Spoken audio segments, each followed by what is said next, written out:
Hi everyone, Dr. Shook here. I hope you're doing well today. In this video, what I want to share with you is how to improve thyroid function without relying only on TSH. This is a huge problem because when you go to your doctor, how do they determine if they can help you with your thyroid? 99.9% only look at TSH. And the reason for that is because, number one, that's how they're trained. Number two, that's what your insurance covers. And when they agree to take your insurance, they sign a contract saying that they will follow the insurance company's guidelines for administering care. And if you don't agree with those guidelines, then you don't sign that contract. If you sign that contract, then you're agreeing that when someone comes in with thyroid symptoms, you're going to order TSH and TSH only because that's the accepted and agreed upon standard on that contract. If they do anything other than that, then they're not following those guidelines, and there are a lot of repercussions that can happen. Now, most of your healthcare providers today are also employees, so they follow this guideline, and quite frankly, they have a toolbox to help you with TSH, okay? So if TSH is high, they can give you a thyroid hormone replacement, and it brings TSH down, or that's how it's supposed to work. Let's talk about why looking at TSH, though, is not the best thing. It is really, quite frankly, an outdated way to look at the thyroid as a singular marker. I agree it has value, but as a singular marker, it's a problem. It's a problem because there are a lot of ways that it can break down. So let's talk about those. So let's just review a little bit of basic physiology. And let me say this. Most people, when they talk about the thyroid and they think how they're going to improve their thyroid, they're just thinking about thyroid hormone levels. Listen, there are over 25, 30, maybe even 40 different ways that the thyroid physiology breaks down. Because see, it's more than just the amount of hormone. That's only one of 20 or 30 different ways the thyroid physiology can break down. So if it breaks down at some other point, it can cause you to not feel well, even though your labs look normal. Okay, so it's really important to understand this. So let's talk about one of the first places that we want to look and consider when someone doesn't feel well, and though their labs are normal, or though they're taking medications, they're just still not feeling good. So the first place that we need to look, and the reason that you can't rely only on TSH, is you've got to understand how the body makes TSH. Okay, so simple here. Let's keep it simple. We're going to talk about three different organs, basically. We're going to talk about the brain. We're going to talk about glands. The brain, the pituitary gland, which is actually a brain-based structure, and then we're going to talk about the thyroid. Okay, so the way that your body actually makes thyroid hormone is that the brain is constantly listening and monitoring primarily the levels of T4. That's the primary hormone made by your thyroid. So your brain's constantly monitoring these levels. When these levels drop, then the brain, a central structure in the brain here called the hypothalamus, I have it written as hypo for short, it will respond by producing thyroid-releasing hormone, TRH, okay, TRH.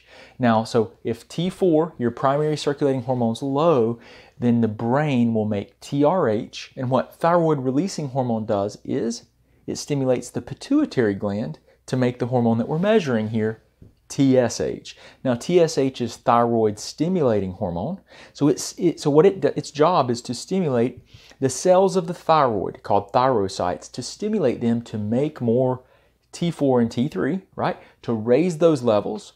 Remember, the brain's monitoring these levels, and when these levels come up, the brain says, oh, okay, let's back off of our production of thyroid-releasing hormone and balance out what the body's need is.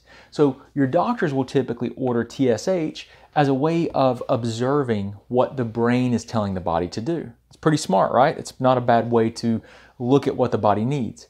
But what if the brain can't signal and properly produce TSH? Because guess what? That can happen. Let's talk about what can happen here. So for the hypothalamus, right, the central structure in the brain, to produce TRH and stimulate the pituitary gland to make TSH so that we can actually have the thyroid make the hormone that we want, it has to have a few things, okay? It has to have brain chemicals called neurotransmitters at adequate levels. So it has to have serotonin and dopamine. These are neurotransmitters, brain chemicals that are necessary for the hypothalamus to be able and make TRH appropriately and adequately so that it can stimulate the pituitary gland to make TSH. So if you don't have serotonin and dopamine, then the hypothalamus isn't going to be able to signal the thyroid appropriately, right? So in this case, if there's low serotonin, if there's not enough dopamine, and we're going to talk about a third thing that can disrupt this that's separate from these, but it interferes with this pathway. We'll talk about that in a second. If this is happening, what you're typically going to see on labs is you're going to see a TSH. Let's just write it over here, TSH, somewhere around or below, so below 1.8. Okay, so it's going to be less than, TSH less than 1.8. Okay, you'll typically see that, and then your total T4, typically less than 6. Okay, total T4. So remember we talked about total T4. So total T4, TSH. TSH less than 1.8, so there's not a lot of TSH coming out, and the total T4 is going to be typically below 6 here. So you're not typically getting enough stimulation, appropriate stimulation, okay? So the reason that this happens, and that one of the reasons that this can happen, and one of the reasons that we don't only want to rely on TSH, that we have to look at the whole system and try to understand what's actually happening, to the entire physiological pathway, is because low serotonin and dopamine can contribute to these problems. Now, you can observe and you can ask questions about how they feel, their mood and motivation, and you can get clues as to serotonin or dopamine related symptoms. Okay, you can if they're like low serotonin, low dopamine symptoms. But the most common reasons that we see low serotonin and dopamine are blood sugar fluctuations. Okay, blood sugar fluctuations have a tremendous impact on your brain chemistry, serotonin and dopamine. And so what we're talking about here is primarily hypo, so low blood sugar, hypoglycemia, and hyper. So when we talk about hyper, that's high blood sugar. This is low, this is high. Both of these swings in blood sugar will affect serotonin and dopamine. Major disruption of your brain chemistry and your sex hormones. Major disruptor is blood sugar. This is my priority number 3 when I'm working up a case. It's my third priority. If I was going to build a house, this would be very foundational to, if we're comparing your body to a house, this would be very foundational to your health, and it was absolutely necessary for recovery and optimal hormonal physiology, including the thyroid. If you look over this, you're missing huge opportunities, and you may not get well. So blood sugar. The other things we want to look at that affect serotonin and dopamine are the adrenals. Okay, adrenals. Now, adrenals are glands that sit on top of the kidneys. What they do is they actually produce a number of different hormones. Now, the adrenals, if you don't have sufficient adrenal function, then you have problems maintaining blood sugar, because they do help with blood sugar balance. And if the adrenals are an issue, you've got to ask the question, why are the adrenals being impacted? This is why we have to take what we call a systems-based approach. Okay? When you're looking at this, you've got to understand that other systems in the body can impact the endocrine system, which is that's your hormonal system. That's what we're talking about when we're talking about the thyroid. It's endocrine, but there are all of these other systems of the body that can impact the endocrine system and create numerous problems for you. So in order to address the endocrine system appropriately, you have to understand how things like neurotransmitters and blood sugar fluctuations and other hormones can have very negative impacts on your body's ability to function normally, right? So it's not always the thyroid. A lot of times it's other systems. Actually, most commonly, other systems in the body are the culprit for you not feeling well. Now, if you have these problems, then you might not be able to make enough TRH, you might not be able to make enough TSH because you're getting an inadequate stimulation of the pituitary gland because you're not able to produce TRH adequately due to low serotonin and dopamine because of blood sugar fluctuations and maybe adrenal problems, which could all be contributed to and driven by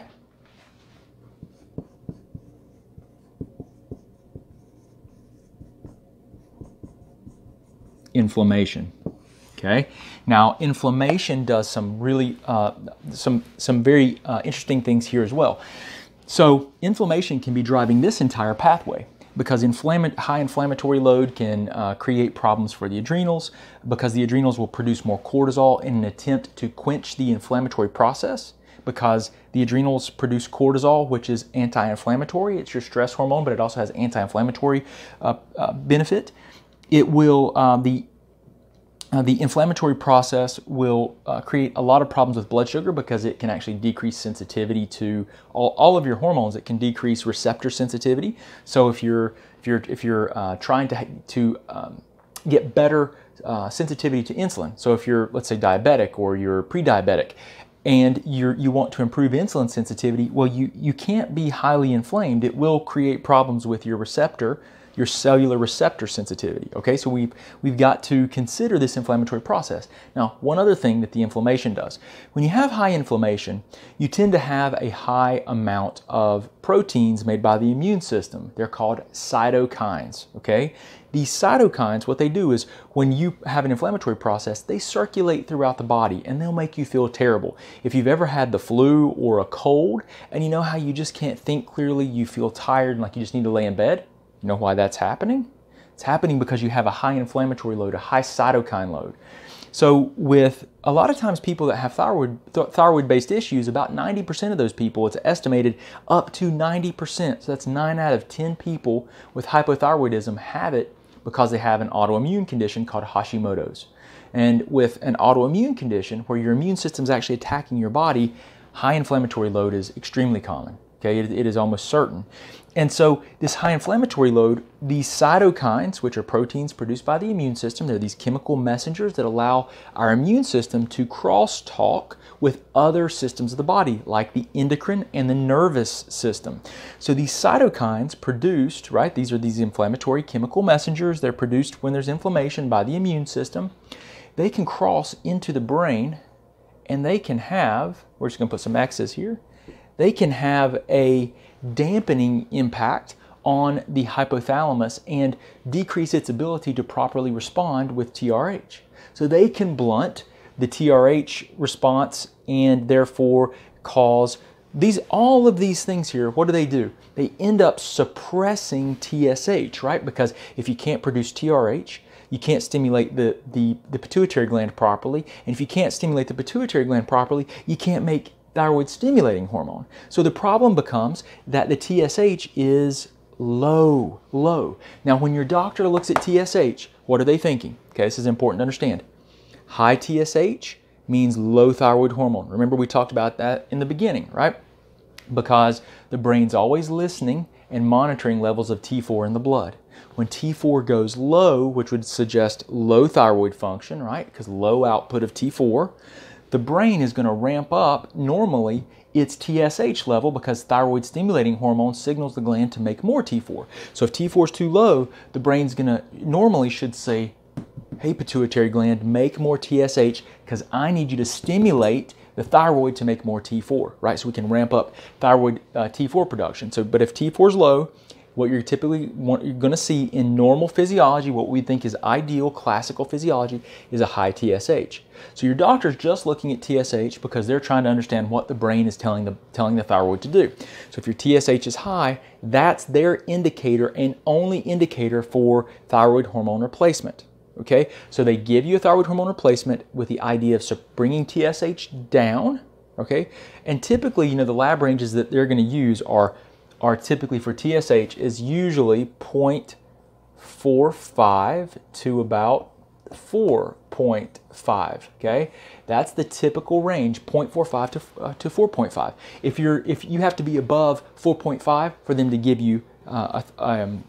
give you typically a thyroid hormone replacement. Okay, does that make sense? Because that means it's too high and they want to bring it down. In their mind, you need more T4, but they usually never check that. They just look at the TSH. Okay, that approach does help a lot of people, but what if a mechanism like this is happening, which is happening to the majority of people with thyroid hormone problems or thyroid problems? They usually have this happening, some of this, at least the inflammatory part, because most of them, 9 out of 10, approximately could have Hashimoto's, the most common cause of hypothyroidism, which will create this high inflammatory load, which will have an effect that could really confuse your doctors. Your doctors wouldn't know. You wouldn't know. You would just continue to feel bad even though you're on medications, okay?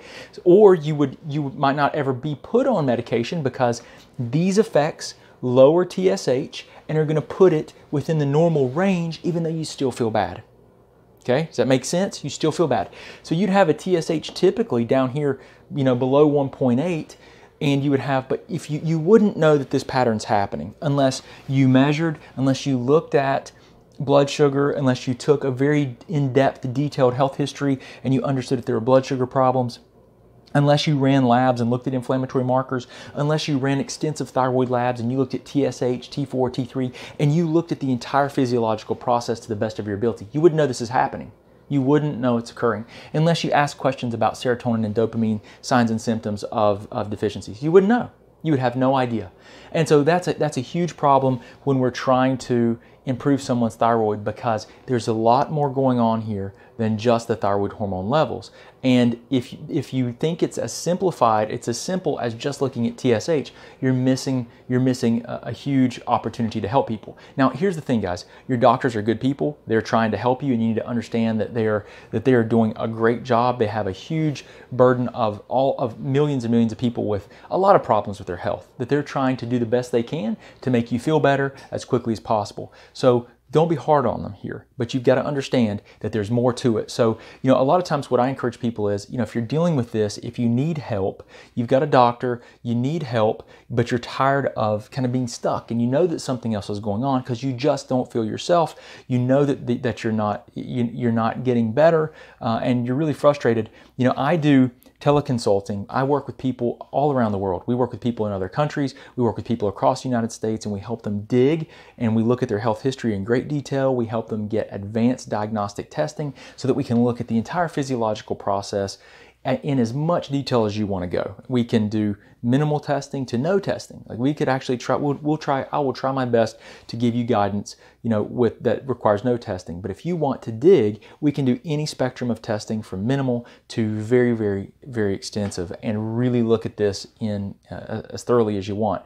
If you're interested in that, if you're stuck, if you need help, just go to new.thyroidconsult.com and you can learn all about working with me anywhere in the world, doing distance consulting. We work with people across the U.S. and in other countries. Just go to new.thyroidconsult.com. You can learn all about working with me on our application for care page. But if you have any questions, comments, concerns, please do post them here. I'll do my best to respond to you and help you out. But we do get quite a few messages and comments.